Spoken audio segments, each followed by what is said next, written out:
welcome to Impact Wrestling. Another episode leading into Against All Odds and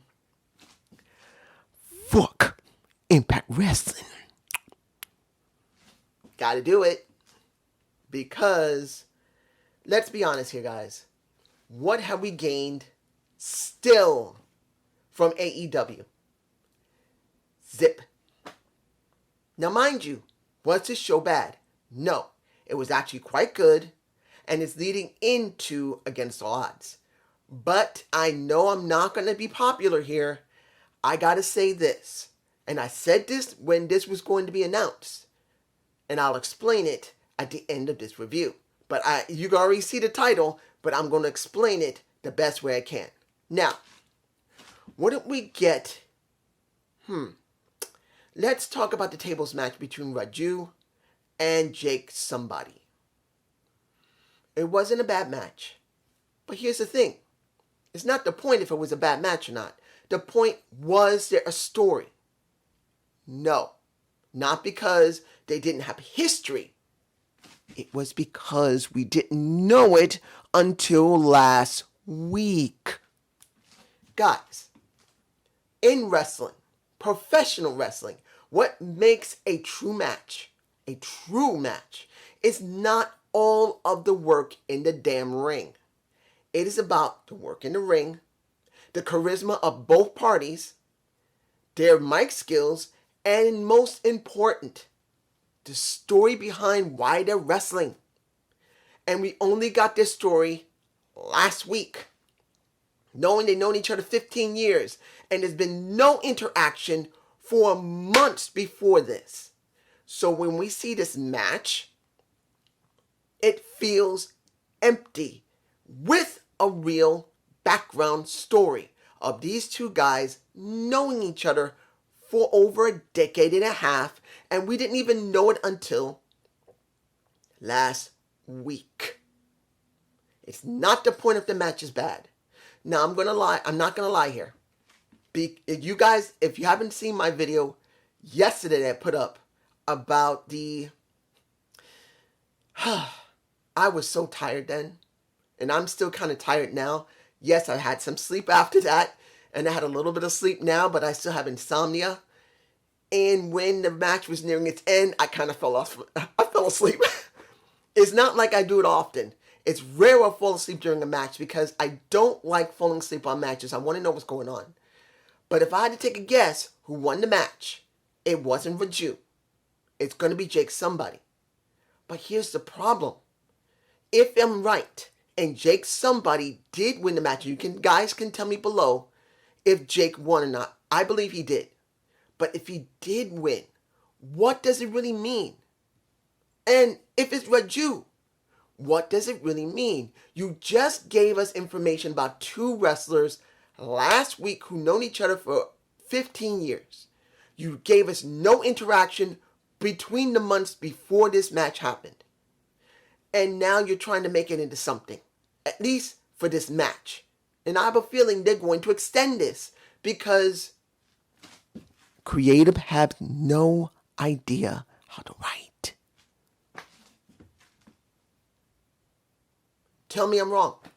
Now, next week, if they don't, fine, it's a blow-off match, end. But if I'm right, they're not going to end this between Raju and Jake somebody.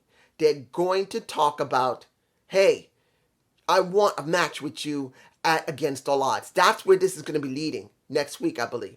Against All Odds, they're going to probably be a dark match. Or not dark match, but like a match that's going to be on there. Hopefully it'll be a stipulation match. Again, because we got to have something. But honestly, it's sad. You could have booked this properly, Impact Wrestling. You could have given us something with Jake somebody. You could have had, like I said last week, with Raju and Jake somebody. You could have had Jake somebody who's still dealing with violence by design, trying to get his cousin Diener back. And you see Raju on the main... Calm down. Not on YouTube, not on Instagram, not on Twitter. But you see it on the show that he approaches him and say, look, we're not friends anymore, but come on. Are you that damn stupid? Let it go. That's all that was needed. at least a couple of weeks to a month before, unless I missed it. I'm moving on. We have Morrissey and Rick Swann. Now, Rick Swann looks like he was going to go for a match. I don't know who it was. And he gets his butt kicked by Morrissey. Now, nothing wrong with it, because now Morrissey is going to have a match with Rick Swann, I believe, next week, or at Against All Odds. Either one, it doesn't really matter. But here's the thing that I got to speak about one of my subscribers. He's thinking, oh my gosh, I want to see Braun Strowman with Morrissey in Violence by Design. I want all these big men together. With no disrespect, guy. No. You know why? One thing that many people don't understand. He wants Aces and Eights back. Which I understand. Aces and Eights had a great storyline until it didn't. It was great for 3 to 4 months, and then they went too far with it and made it die. Now, we got Violence by Design with Eric Young, a great faction that now has the tag titles. Diener could go after the Xdivision and could win it. Dorling could challenge for the world title once it gets back from Kenny. No problem with it. The only problem would be that the story has to make sense. Gotta be about those guys. If you throw Morrissey into Violence by Design, it is a waste of time. Too many big guys in one faction ruin it. Braun Strowman with Morrissey. If Braun Strowman in 3 months comes to Impact and he teams up with basically Morrissey, you want to know what it's going to be like? XXXL. Larry D and AC Romero should have won the damn titles almost a year ago. Easily. They should have won it. Because they're the biggest guys there. And they've been the most consistent guys there. And Impact had refused to do it. Not because they're jobbers. Not because they can't go in the ring. They just never went there. So even if you see Morrissey and Braun Strowman, whatever name he uses, goes to Impact, do you actually believe that they're going to book them correctly? Oh yeah, they may give them the titles because they're trying to get Braun Strowman here. But in the end, it will be no better than Triple XL. They will be a jobber group. Look how they treated Reno Scum. No matter how much you don't like Reno Scum, they've been the most consistent team for more than 4 years. 3 to 4 years. They have been on that damn roster and they've done nothing. And I'm not saying they're the greatest team, but they should have already gained the titles once. And they've only been sidekicks. And we needed a change up in Impact and we got nothing. And I know the guy that's going to say, come on, no, it's got to be that. No. If it actually happens, it will be a waste of Morrissey's time, Strowman's time, my time, and your time. Now let's move on. Now, Purrazzo, as well as Rosemary, had their moments to talk. Purrazzo was not happy because of the conversation that has now been going between Havoc and Rosemary. Rosemary basically was saying, I'm coming for my title. Havoc said, me and you don't see eye to eye, but we have one thing in common. We want the title. We've been on the same side because of it. But no, I'm going for that title. So now again, we got Havoc versus Rosemary. But this time, if Havoc wins her match against Rosemary, next week, she will be added to Against All Odds. Purrazzo didn't take that well. And I don't blame her. You know why? Because there's no competition. What happened? Why are you repeating Rosemary and Havoc again? What happened to Taylor Wilde? What happened to Rachel Ellering? What is going on where those two are the only new women on the roster and are not being paired against Dana Purrazzo? You could still have a Taylor Wilde being bothered by a Tennille Dashwood to be in a tag team and Rachel Ellering who's being bothered again. But why? Why are you rehashing this? What is the point? Are you not even sure Taylor Wilde's going to stay? I thought she signed. Are you sure that Rachel Ellering is not signing? I thought she signed. I'm not sure about Jordan Grace. I think she's leaving. So what's the deal? You guys tell me below. Hood Rats versus Grace and Ellering. Another match.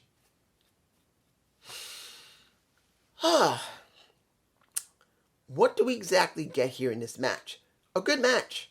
And this is the one thing I want to make very clear for the Knockouts Tag Division. As small as it is, how rehashed the matches are.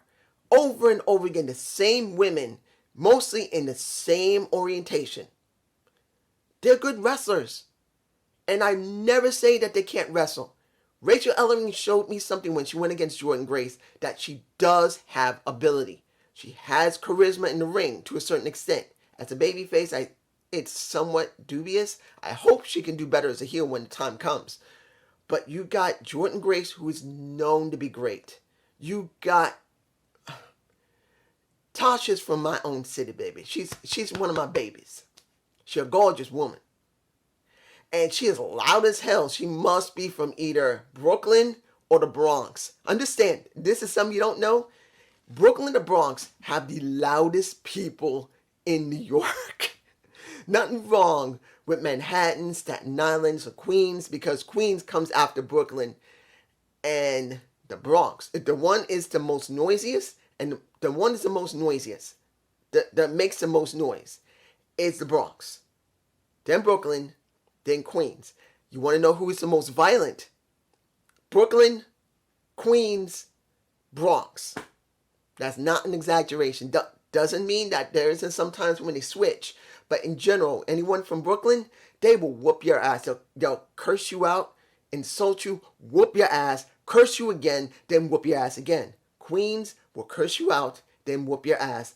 And then the Bronx is like, we will curse your ass out beyond stink. Until we get really annoyed, then we whoop your ass. That's how it goes. But I love Tasha. I love Kiera Hogan. The babies are beautiful. The Hood Rats are wonderful. But they got no damn competition. And after they win against the Grace, who was the one who had to eat the pin, and you wonder, is she finally going to turn heel, or is this meaning that she's going to be leaving the company? You now are going to have at Against All Odds Kimberly and Susan. No new teams. No new faces. Nothing. This tag division is not like WWE. No way. They at least give them time to wrestle. At least the characters here do have personality. And they have been shown. But they've been so oversaturated, so seen so much, that it feels allergies. I'm going to start sneezing soon, and I know it. We've seen them so much that it is hard. See? Told you. Allergies. Even with my medicine. Anyway, we've seen them so much. It's ridiculous how many times we've seen the same matches over and over again. But this is what we got. Sorry about the rant, but I had to say it because I do love the tag division for the women. It's just there's nobody there. And Tennille Dashwood has gone back and forth between, why is she still dealing with Taylor Wilde? Why is she still dealing with you know what? I gotta say this. I think there's only one real reason why Tennille Dashwood is still doing this gimmick, is because a possible Billie Kay or Peyton Royce is coming to Impact in the next couple of months, and she's keeping this up until one of them comes and becomes a partner officially. They know this is like a Billie Kay bite off from WWE, because she did the same thing. She's going around trying to find somebody. But now, with so many basic releases, you want to make a bet that Billie Kay or Peyton Royce, maybe even Lana, or Serena Garrett, maybe coming to Impact Wrestling, or Lauren Van Ness for that matter. You never know. And she's going to team up with one of them. I'm kind of hoping they hire all the women because we need them. But, and I say this again, if anyone's forgotten about my book, about to say my book on wrestling, the Gump report on Billie Kay. She has an issue. It's not about how bad her ring work is. She has an issue. She's not good in the head, and she needs a break. If she goes straight back into wrestling, I do believe it's not going to correct itself. She needs time. That's just me. You guys tell me below. Now, Kojima versus a Diener. Now, the guy's actually roughly 1 year older than I am. He's 50 right now, and he'll be 51 in September. I'm 49 right now and about to be 50 this year. So, do I believe he can go in a ring? He's not bad. He still looks like he's in great shape. He still looks like he can go. But here's the problem. Fuck New Japan Pro Wrestling. You know why? Kojima, who is supposed to be a legend, who held both New Japan Pro Wrestling and All Japan Pro Wrestling's main titles at the same time, should be brought in for more than just 1 or 2 matches. I don't understand this partnership. I've heard people say this is going to be a great partnership. How is this a great partnership? We don't see anything of video packages of Kojima from New Japan. We did not see anything from El Fantasma from New Japan. We saw nothing for Finjuice defending the damn titles when they were supposedly gone for a whole month in Japan. We didn't even see them defend them. So where is this partnership helping Impact Wrestling? I'm saying this to you guys right now. I want a clear answer. Where are we gaining anything? They show the titles over there, but we don't see New Japan Pro Wrestling. We see nothing of it. Yes, New Japan Pro Wrestling is spotlighting our titles when it was being spotlighted. But we didn't see it as fans, guys. If you think just because Impact Wrestling is being shown in another country that it means something, it don't to the fans. Because for a whole month there was no titles and no defense of those titles. We saw the former champions doing random matches. Random matches. So where is this partnership helping Impact Wrestling?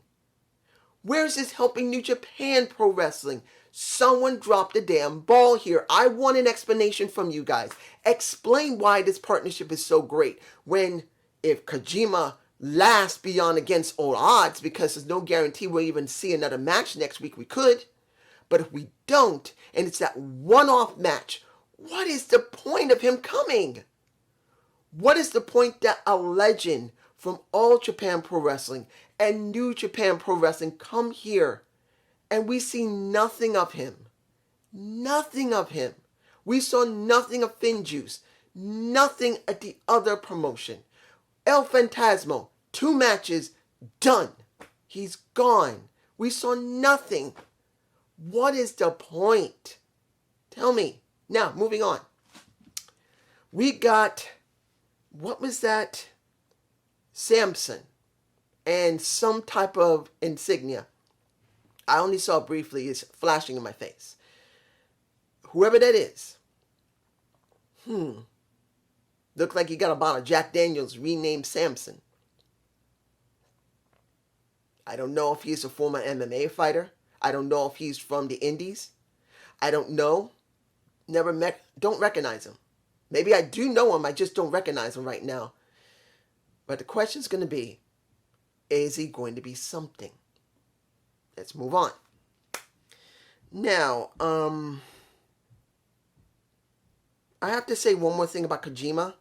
Because of what happened, because they really screwed over Kojima in his match, and Eddie had to save him, you may see the match next week of Dorling and Diener versus a, well, no. Yeah, even though Violence by Design will have a match against Decay because Steve tried to get a little in on Eric Young, trying to screw with him, and it worked.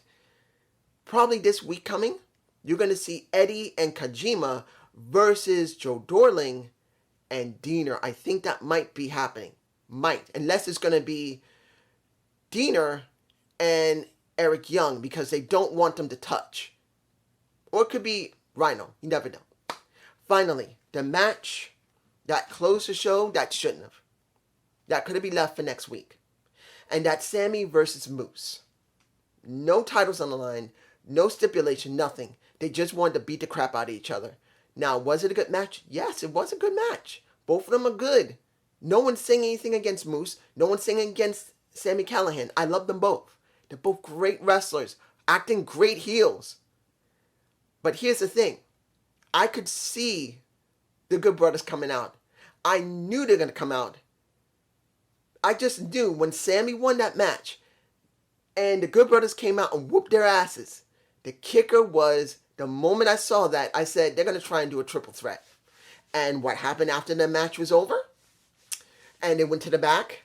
Scott comes out, talks with Don, and says, we need a triple threat. And he says, we can't do that. It's got to be agreed by both parties, AEW and Impact. So he said, I contact Tony. He's coming next week. And we're going to discuss if Sami Callihan should be included in this match. Because supposedly, how Don said it, Sammy's on the blacklist. It's got to be agreed by Tony. So we're going to see Tony, Scott, Don, probably in a room discussing should Sammy be in that match, which I believe he will. And that is not a good thing, because that just shows you that we don't know what's going to happen at Against the Odds. There's a good possibility Moose has not resigned. And there's also a good possibility that if Moose hasn't resigned or did resign and Kenny wins, that buries Moose, that buries Sammy. I'm not kidding here. If this match happens where there's a triple threat and neither Sammy or Moose wins and Kenny retains, because he might retain, what does this mean for Moose? What does this mean to Sammy? He beat them, unless there's some type of screwy ending, he'll beat them fair and square. And it means nothing. That the two best people that could get the damn time, particularly Moose, loses to Kenny. And what's the point? Particularly if he's leaving. I'm just saying. Finally, the Iron Man match should have closed the show. I know I'm going to be the minority here. But seeing this match, and I saw most of it. I didn't see all of it. I saw maybe about most of it. I fell asleep. I forgot. No, not fell asleep. The thing was, I was feeling sleepy, and I didn't remember that there was going to be the Iron Man match from 7 to 8. And I was a little sleepy, but I was getting ready for Impact, and I thought I should just tune in early, and there it was, and I'm going, oh, fuck, I forgot. I forgot about the Iron Man match, so I watched most of it, not all of it. It was the best match of the entire show, and it was on the before show, which I just don't agree. I know people are going to say, dude, you're wrong. It had to close the show. You can't let an Iron Man match dominate the entire show. Who says? When was the last time we had an Iron Man match on Impact Wrestling with two guys or two girls that had such great chemistry? Great chemistry. That could have hyped people up to watch the end of the show. Because this is something many people don't understand. Demographically, many people tune in to maybe the beginning of the show and then they taper off near the end.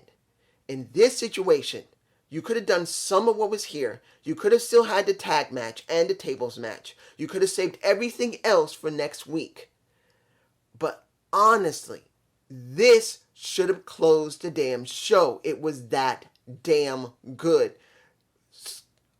I gotta say that both TJ Perkins and Josh have great chemistry. Josh got his ass whooped.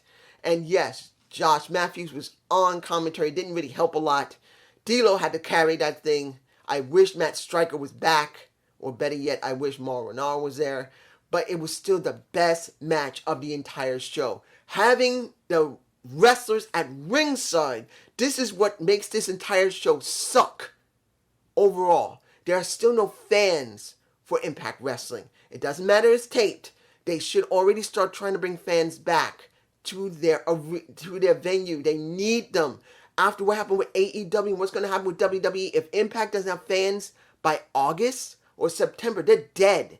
They're no match for WWE, and they're no match for AEW, and they will bury themselves if they don't have fans back soon. Seeing the wrestlers and the sounds in the background really helped a lot. It helped. Even though I'd rather see real fans in that venue, it helped. And in the end, Josh retained, and now everybody and their mother wants a shot at that title because Josh has said simply, since Kenny's not here, this is the only title. I'm going to defend this title every time I come on television. You better get me somebody because I'm taking all comers. That ain't going to last long because he's going to go through the entire roster very quickly. But still, at least we have someone focusing on making the show have a real title. And this is why, if Kenny, and I'm saying this clearly, if Kenny at Against All Odds retained the damn title, we need a replacement title until they finally decide to bring the Impact title back, which, if Impact Wrestling at Against All Odds does not have a new fucking title, or Slammiversary for that matter, they are freaking stupid. They need a new title for the Impact and TNA title. They need to combine those bitches, have a new, brand new title that doesn't look like the current Impact title, either have it ready for Against All Odds, which I know they're not going to. I'm just saying they need to bring it either the Impact Plus or the pay-per-view in July. If they don't bring it either time and it's still those two damn titles, it is stupid. But you get my point. Josh is the only one who has a legitimate title on the damn show that is defended on the show.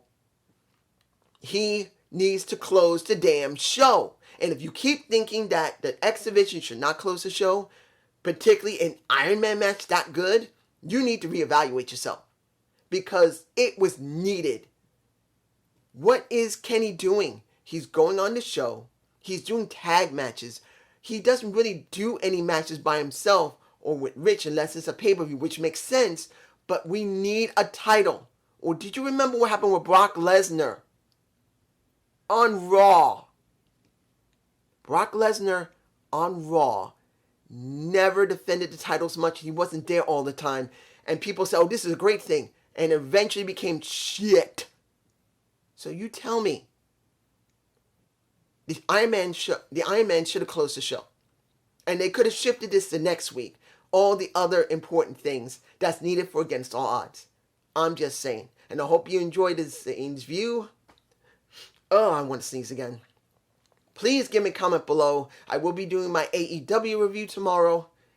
I'm not uploading another Gump Report. I already uploaded 2 for this week. I hope you enjoyed them.